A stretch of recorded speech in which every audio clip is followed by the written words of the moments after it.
नमस्कार, मैं हूं आलोक जोशी और आप देख रहे हैं आलोक अड्डा। और आज एक बात ऐसी होनी है जिसके लिए जरूरी है कि हम उसकी तह तक जाएं। ये आपने सुना होगा, पूरे देश में छाई हुई है पाल घर की घटना। पाल घर में दो साधुओं और उनके ड्राइवर की पीट पीट कर हत्या हो गई। मॉब लिंचिंग, बिल्कुल इसमें कोई शक नहीं हो, मॉब लिंचिंग थी। सवाल उठ रहा है कि उस मॉब लिंचिंग पर उतना रोष, उतना गुस्सा क्यों नहीं दिख रहा है जिस तरह का इससे पहले की मॉब लिंचिंग की घटनाओं पर हुआ। इस पर बात करेंगे। उससे पहले मैं आपसे आग्रह कर लूं, अगर अभी तक आपने मेरा यूट्यूब चैनल वन आलोक जोशी सब्सक्राइब नहीं किया है तो उसको सब्सक्राइब करना न भूलें, और साथ में घंटी भी बजा देंगे तो आपको खबर मिलती रहेगी कब मैंने नया वीडियो डाला और कब मैं लाइव आया। और आज इस चर्चा में मेरे साथ एक मेहमान भी शामिल हो रहे हैं। हमारे मेहमान जयप्रकाश सिंह हैं, मुंबई के मशहूर क्राइम रिपोर्टर हैं, पॉलिटिक्स पे नजर रखते हैं, और पॉलिटिक्स ये महाराष्ट्र की नहीं, उत्तर प्रदेश और दूसरे राज्यों की भी देखते हैं। और इस घटना पर जानकारी के लिए, पालघर की घटना पर, मैंने जयप्रकाश को, हम लोग जेपी कहते हैं, जेपी से संपर्क किया। जेपी, आपका स्वागत है वन आलोक जोशी पर। धन्यवाद सर, धन्यवाद। और ये पालघर की घटना क्या है, पहले तो थोड़ा सा बता दें, आप समरी दे दें, तो उसके बाद मैं इसके आगे की चर्चा करूं। देखिए, 16 अप्रैल की रात करीब 9:15 बजे के आसपास ये घटना घटी है। मुंबई शहर से 180-185 किलोमीटर दूर पर दादरा नगर हवेली और महाराष्ट्र की जो सीमा है, वहां पर एक गांव है, कासा गांव। बड़चिंचिले नाम है उस गांव का। बहुत ही भयानक और बहुत ही विभत्स तरीके की ये घटना हुई है। तीन लोग एक इको कार में बैठकर मुंबई से सूरत जा रहे थे। इन तीन लोगों में एक सुशील गिरी महाराज थे, उनके महंत थे जो विरार में, जिनका आश्रम है। चिकने महाराज जिनको कहा जाता है, लेकिन जिनका असली नाम, जिनका साधुवाद नाम जो है वो कल्पेश गिरी महाराज था। ये कल्पेश गिरी महाराज साथ में थे और सुशील गिरी, ये दो महाराज थे, और एक उनका ड्राइवर था जयेश।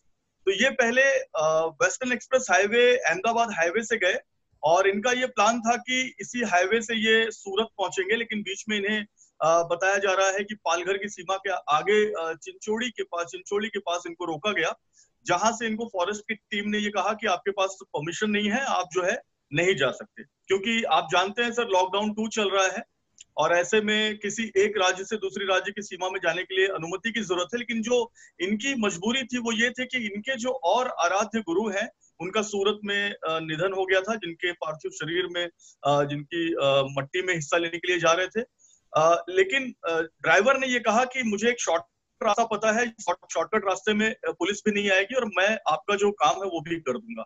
उसके बाद ये जंगल वाला रास्ता पकड़ा, और जंगल वाला रास्ता पकड़कर ये दादरा नगर हवेली की तरफ गए, जैसी जानकारी महाराष्ट्र सरकार के ऑफिशियल प्रेस नोट में आई है। और इसके बाद ये हुआ कि करीब 9:15 बजे के आसपास इनको कासा गांव के बॉर्डर के पास रोका गया। बताया जाता है कि पहले फॉरेस्ट की टीम ने रोका, लेकिन अभी तक इसकी पुष्टि नहीं हुई है कि फॉरेस्ट की टीम ने रोका था या वहां की जो बॉर्डर पुलिस है उसने रोका था। उसके बाद इन तीनों का परिचय मांगा गया, जैसे कि इनका लॉकडाउन का अनुमति मांगा गया, इनके पास नहीं थी, और संदिग्ध अवस्था में इनको गाड़ी से नीचे उतारा गया। नीचे उतारने के बाद कुछ गांव वाले वहां पर आए, उन्होंने इनकी जानकारी लेनी चाहिए, तो ये और नीचे उसके बाद उतारने का काम गांव वालों ने नहीं किया, वो फॉरेस्ट के लोगों ने किया है। जी, जो जानकारी है, नीचे उतारने का काम फॉरेस्ट के अधिकारी वहां पर जो थे उन्होंने किया, और उसके बाद ये नीचे उतारे गए। नीचे उतारने के बाद जब इनकी पड़ताल चल रही थी, पूछताछ चल रही थी, उसी बीच में कुछ गांव वाले वहां पर आए, और ये आग की तरह ये बात फैल गई कि गाड़ी से 3 लोग उतारे गए हैं और संदिग्ध अवस्था में वो हैं। मैं आपको यहाँ पर ये जोड़ दूं सर कि ये जो पूरा इलाका है ये आदिवासी बेल्ट है। पालघर, तलासरी, दादरा नगर हवेली, और वहां गुजरात का बॉर्डर जो वापी का बॉर्डर है। और ये जो पूरा बेल्ट है, इसमें करीब 6 तहसीलें आती हैं, जो पूरी आदिवासी तहसीलें हैं, जिसमें जवार है, वाड़ा है, मोखाड़ा है। ये जो पूरी तहसीलें हैं ये आदिवासी तहसीलें, और यहाँ पर कोई भी अगर अफवाह फैलती है तो बहुत तेजी से फैलती है। तो एक अफवाह ये फैली थी कि लॉकडाउन में कुछ चोर वहां पर आते हैं जो किडनी बच्चों की चुराते हैं, और किडनी चुराकर बच्चों को मार के चले जाते हैं। इसी अफवाह का शिकार एक डॉक्टर हुआ, इसी अफवाह का शिकार एक ग्रामीण भी हुआ था, और उसी अफवाह के चक्कर में ये तीनों भी वहां पर फंस गए। धीरे धीरे ग्रामीणों की यानी संख्या इस बढ़ती तरह चली गई। से लोगों को मारे जाने की घटनाएं वहां पहले भी हो चुकी हैं।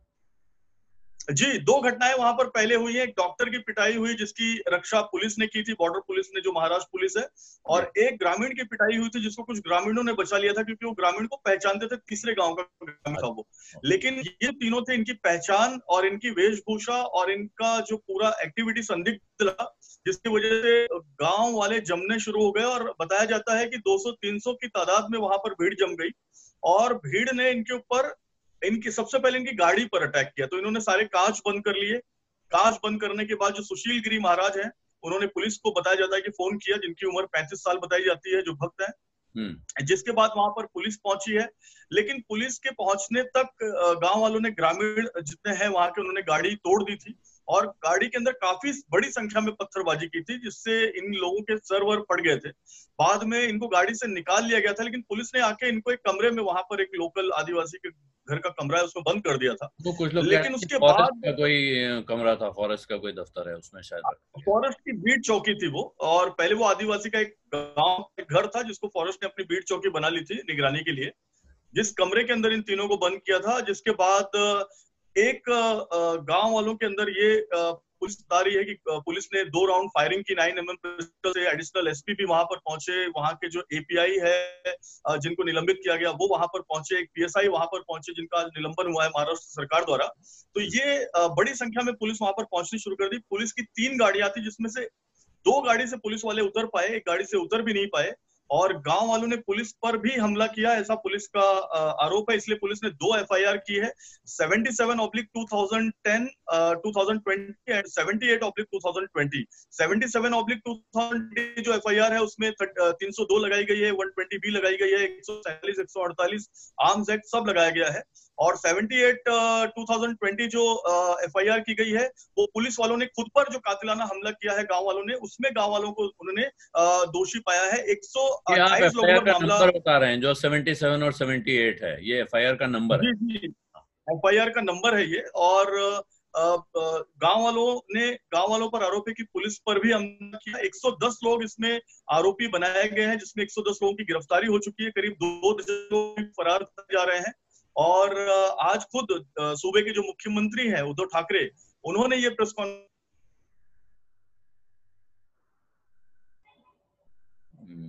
आपकी आवाज बंद हो गई है। 9 लोग जो इसमें हैं वो नाबालिग हैं, और करीब 101 लोग जो है वो बालिग हैं। अच्छा, तो इसमें 9 लोग नाबालिग हैं जो जिनके खिलाफ कार्रवाई हुई है, जो पकड़े गए हैं, उसमें 9 नाबालिग भी हैं। जी ये तो दिख रहा है, जो वीडियोस जी इसके आए जी हैं उनमें तो लगभग साफ दिख रहा है कि जो लोग इसमें शामिल हैं, जिन लोगों ने मारा है, पिटाई करते हुए दिख रहे हैं, उन सबके चेहरे दिख रहे हैं। कोई उसमें बच के भागने निकलने का तो कोई संभावना है नहीं। लेकिन एक सवाल उठ रहा है, और ये बड़ा सवाल उठ रहा है, 2 तरह के इसमें। अब इसमें एक तरह की पॉलिटिक्स शुरू हुई। पहले तो कल राजनीति ये शुरू हुई कि साधुओं की हत्या हुई, और इस पर हमारे मित्र हैं अजीत अंजुम, उन्होंने एक महाभारत से उदाहरण उठाया। अश्वत्थामा हतो नरो वा कुंजरो वा, ये द्रोणाचार्य को सुनाने के लिए कहा गया था, युधिष्ठिर से कहलवाया गया था। और अश्वत्थामा हतो के बाद ढोल नगाड़े बजने शंख लगे, जिससे आगे की बात द्रोणाचार्य सुन नहीं पाए। उन्होंने अस्त्र रख दिए और वो शिकार हो गए शत्रुओं के। इसी तरह की बात यहाँ पूरे देश में फैलाई गई पिछले 2 दिनों में जोर शोर से, कि 3 साधुओं की भीड़ ने पीट पीट कर हत्या कर दी। ये जानकारी बहुत कम लोगों तक पहुंची कि उनकी हत्या की किसने। और ये जी एक तरह से माहौल यूं बनाया गया जिससे किसी तरह इसको एक सांप्रदायिक रंग दिया जा सके। ये क्या जी। इसमें किसी तरह का कोई राजनीतिक रंग है? क्योंकि ये भी कहा जा रहा है कि उस इलाके के जो एमएलए हैं वो एनसीपी के हैं। दूसरा ये कहा जा रहा है कि उस इलाके में कम्युनिस्ट पार्टी का बड़ा जोर है, क्योंकि वहां आदिवासी रहते हैं। क्या ये नक्सली इलाका भी है? एक वहां पर जो विधायक चुनकर आए हैं वो कम्युनिस्ट पार्टी के हैं, और बीजेपी की वहां पर जो सरपंच है वो बीजेपी की है। ये सारी बातें दिगर हैं। सबसे महत्वपूर्ण बात यह है कि अब तक की जांच में, जो पुलिस की जांच हुई है, जो एसपी जो वहां गौरव सिंह है, जो आईजी हैं नितेश कौशिक, इन दोनों से बातचीत हुई है। अब तक की जांच में कहीं भी ये बात नहीं आई है कि इसमें कोई कम्युनल एंगल है। ये सीधी सीधी मॉब लीचिंग की घटना है, ये मॉब द्वारा किया हुआ अटैक है। भीड़ जो थी, भीड़ को ये जानकारी थी कि यहाँ पर चोर डाकू आते हैं, चोर डाकू आ रहे हैं, जिसकी वजह से भीड़ ने पहले भी 2 बार अटैक किया हुआ है। ऐसा नहीं है कि ये पहला कोई मॉब लिंचिंग का वहां पर मामला था। भीड़ ने पहले भी एक डॉक्टर पर कातिलाना हमला किया था, और वो डॉक्टर वहां के सूबे का ही डॉक्टर था, उस तहसील का था। और ये तो सांप्रदायिकता की बात की जा रही है कि किसी एक धर्म के लोगों ने टारगेट करके दूसरे धर्म के लोगों को मारा है, ऐसी कोई बात अब तक की जांच में नहीं आई। जी। और दूसरी बात ये कही जा रही है साहब, खास तौर पे जो पूर्व मुख्यमंत्री हैं महाराष्ट्र के, वो जोर शोर से सामने आ गए और उन्होंने एक तरह से उद्धव ठाकरे पर निशाना साधा कि इसका जवाब तो उद्धव ठाकरे को देना होगा और इसका जवाब राज्य के गृह मंत्री को देना होगा। ये कितना जायज है? मेरा ख्याल है, देखिए, एक नैतिक जिम्मेदारी तो राज्य के मुखिया की होगी ही होगी। इसका जवाब तो उन्हें देना होगा कि जो अब आगे कार्रवाई कैसे होती है, दोषियों को सजा मिलती है कि नहीं मिलती है। लेकिन क्या इस घटना के पीछे किसी तरह की साजिश होने की बात आपके गले उतर रही है? देखिए, अब तक इस घटना के पीछे किसी पॉलिटिकल पार्टी का या किसी पॉलिटिकल ग्रुप का या किसी सोशल एनजीओ ग्रुप का हाथ नहीं आया है। अब तक की जांच में सीधा सीधा ये एक मॉब लिंचिंग का मामला था। भीड़ ने जो है कातिलाना हमला किया, जिस हमले में 3 लोगों की निर्मम हत्या हुई। हत्या बड़ी विभत्स है, जिस तरीके से लाठी डंडों का, जिस तरीके से धारदार हथियार का इस्तेमाल किया गया, पत्थरों से जिस तरह से पीटा गया, पुलिस से छीन छीन कर, छुड़ा छुड़ा कर बार जो विक्टिम्स उनको खींच खींच कर जो है भीड़ ने उनको मारा, अधमरी हालत में उन पर डंडे बरसाए, तब तक जब तक वो उनकी मौत नहीं हो गई। तो ये एक बहुत ही विभत्स घटना है जो महाराष्ट्र ने इसके पहले बहुत हाल ही के दिनों में ये घटना महाराष्ट्र में ऐसी घटना मॉब लिंचिंग की नहीं हुई थी। लेकिन सबसे महत्वपूर्ण जो बात है वो ये है, जो महाराष्ट्र के पूर्व मुख्यमंत्री हैं देवेंद्र फडणवीस, उनका जो आरोप है, उनका आरोप ये है कि महाराष्ट्र के जो मुख्यमंत्री हैं उद्धव ठाकरे और उनकी जो पुलिस है, इस पूरे मामले में एक तो हाई कमीशन की जो हाई कमेटी की जो जांच है वो तुरंत महाराष्ट्र सरकार ने नहीं बिठाई। 16 तारीख की घटना है, जांच बैठी है 20 तारीख को। और दूसरी इंपॉर्टेंट जो उनका आरोप है वो ये है कि जो आला अधिकारी हैं, एसपी है, आईजी हैं और एडिशनल एसपी लेवल के जो अधिकारी हैं, उनकी जो जांच है वो अब तक उनका बयान लिया गया है। वो उस वक्त कहाँ थे, कितने पुलिस वालों ने उनके साथ कम्युनिकेट किया, क्या रेडियो के जरिए संपर्क करने की कोशिश की पुलिस वालों ने, कितने बजे किस जिलाधिकारी को इन्फॉर्मेशन मिली, वहां मौके पे कितने पुलिस वाले थे, और उन पुलिस वालों ने इतनी बड़ी भीड़ को देखने के बाद किसकी किसकी मदद मांगी, कंट्रोल में कब फोन किया, ये कोई भी बात ना 17 तारीख को आई सामने, ना 18 तारीख को आई, ना 19 तारीख को आई। यही वजह है कि विरोधी नेताओं को, विरोधी पार्टियों को बोलने का मौका मिला। लेकिन आज उद्धव ठाकरे ने बहुत सारी बातें साफ की।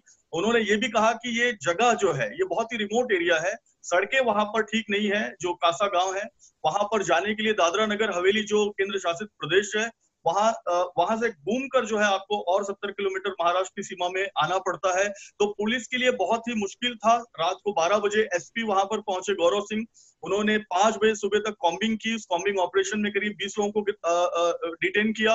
उनसे पूछताछ करने के बाद पता चला कि बाकी जो हमलावर थे वो जंगल की तरफ भागे हैं और पुलिस फोर्स मंगाई गई। और 5 बजे से 10 बजे सुबह में 17 तारीख को सुबह में ऑपरेशन चला, जिसमें करीब 100 लोगों की वहां पर डिटेनिंग हुई और 18 तारीख को उनको जो है गिरफ्तार दिखाया गया। और सिलसिलेवार तरीके से ये जो गिरफ्तारी क्रम है ये अभी भी लगातार जारी है।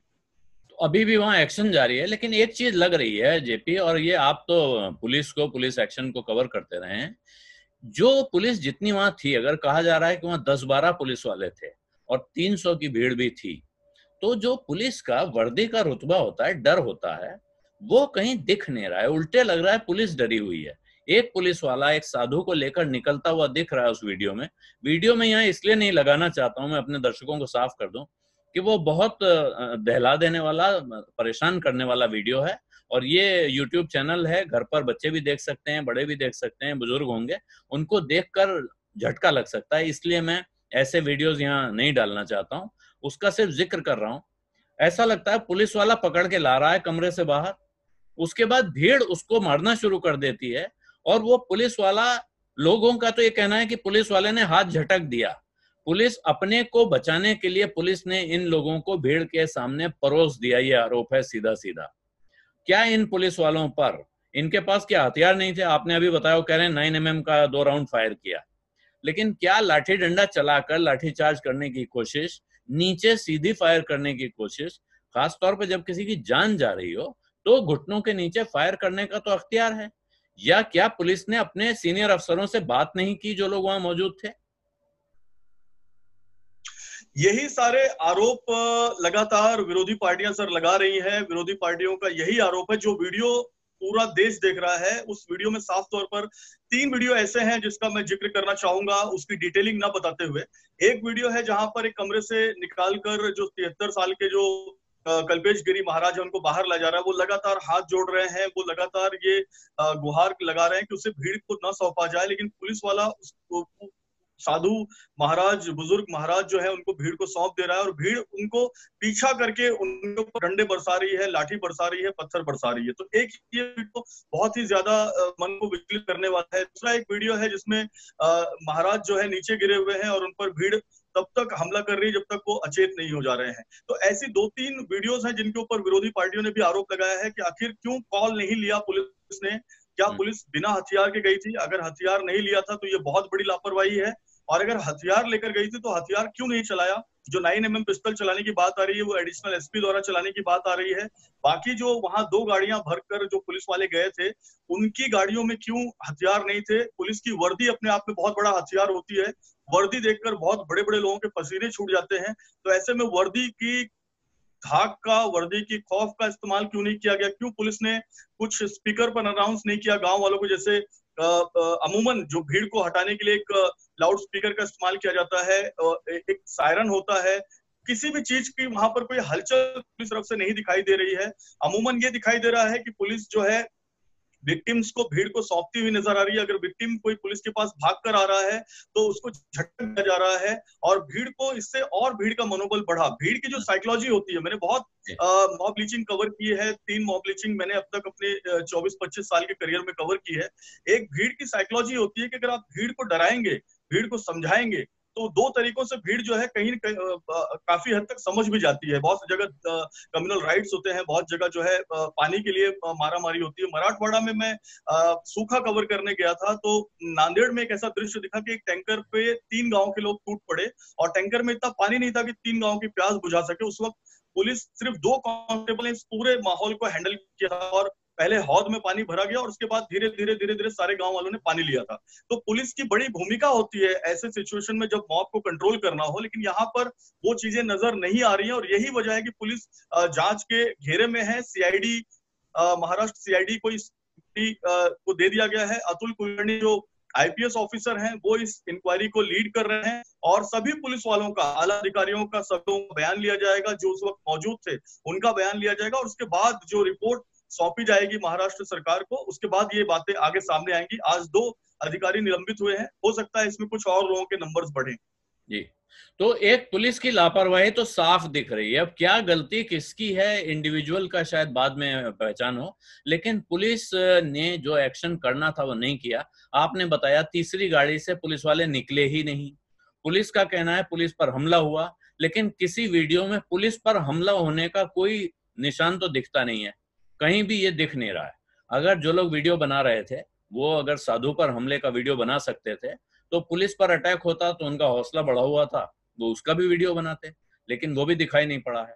अब प्रश्न ये है कि राज्य सरकार पर जो सवाल उठने हैं वो कितने गंभीर हैं, और मुख्यमंत्री को अब किस चीज का जवाब देना है और कितना जल्दी।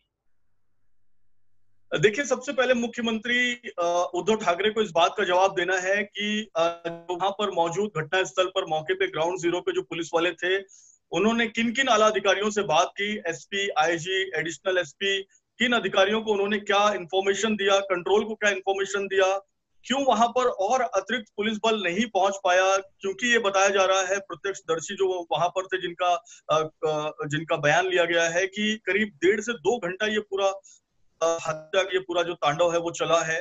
तो इतना समय बहुत होता है। आज के इस परिस्थितियों में हर 20 किलोमीटर पर एक पुलिस थाना है, हर 5 किलोमीटर पर एक पुलिस बीट चौकी है।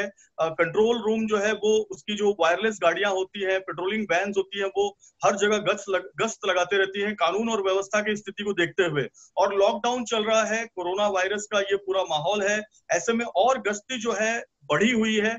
तो अगर इन चीजों का ध्यान रखा गया होता तो ये शायद 3 बेगुनाह लोगों की जान बच सकती थी। उन्हें दादरा नगर हवेली केंद्र शासित के प्रबंधन के सुपुर्द कर दिया जा सकता था, जहां पर उन पर लॉकडाउन तोड़ने का मामला दर्ज था, जो कि चल जाता, क्योंकि इनकी जान बचाना बहुत जरूरी था। इस बारे में क्या प्रयास किया गया, क्योंकि वीडियो देखकर तो ये प्रयास कहीं भी नजर नहीं आ रहा है, तो इस बात का जवाब सरकार को देना होगा। इसमें अगर आला अधिकारी की लापरवाही है तो निश्चित तौर पर सरकार को कॉल लेना चाहिए। जी, धन्यवाद जेपी, आपने मुझे लगता है इस मसले को बहुत अच्छी तरह से साफ किया, अपना वक्त निकाला।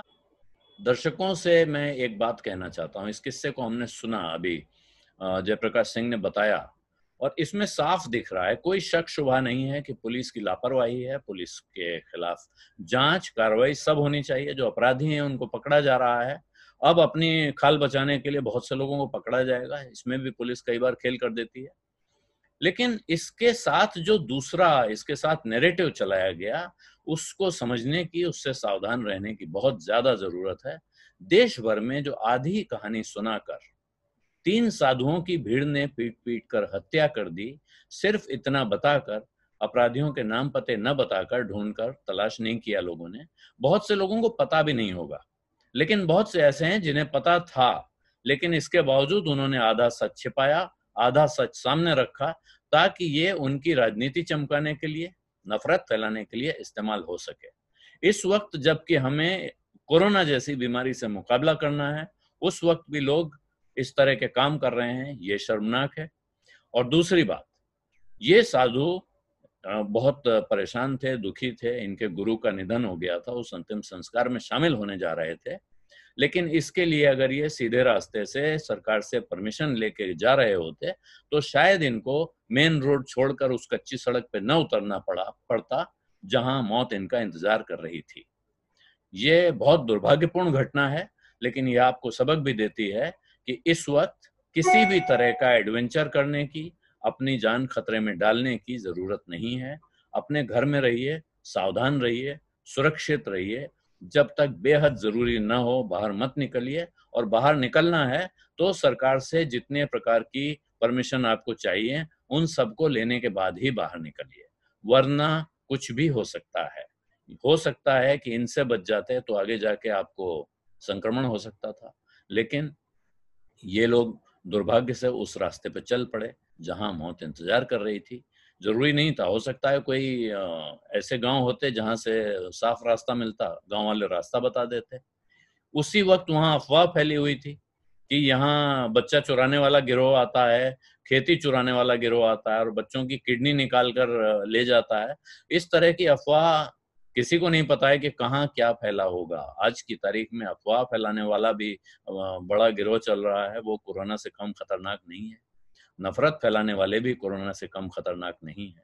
इन सबसे बचने का तरीका यह है कि एक, किसी भी चीज पर भरोसा मत करिए जिसके बारे में आपको पूरी जानकारी ना हो। अगर खबर मिली कि साधुओं को किसी ने पीट पीट के मार डाला, तो ये पता करने की कोशिश कीजिए कि किसने पीट पीट के मार डाला। बजाय अपने मन में कल्पना करके उसके आधार पर उस संदेश को आगे बढ़ाने में लगे आप, उस संदेश को वहीं रोकिए जब तक आपको पूरी जानकारी न हो। ये आज की तारीख में सबसे ज्यादा जरूरी है। इसी के साथ अब मैं इजाजत चाहता हूं। एक बार फिर आग्रह करूंगा कि अगर आपने अभी तक मेरा चैनल वन आलोक जोशी सब्सक्राइब नहीं किया है, तो सब्सक्राइब का बटन दबाएं। इस वीडियो के लिंक अपने मित्रों परिचितों के पास भेजें, शेयर करें और अपना ख्याल रखिए। घर से बाहर मत निकलिए। किसी जरूरतमंद की मदद करने का कोई भी मौका आपके पास हो तो जरूर करें। ये आज के समय में बहुत जरूरी है कि आप दूसरों की मदद करें, क्योंकि ये ऐसा संकट है जिसका मुकाबला हम सब मिलकर ही कर सकते हैं। अगर आज हम दूसरों की मदद करेंगे तो हो सकता है कल वो मदद लौटकर हमारे पास आए। धन्यवाद, नमस्कार।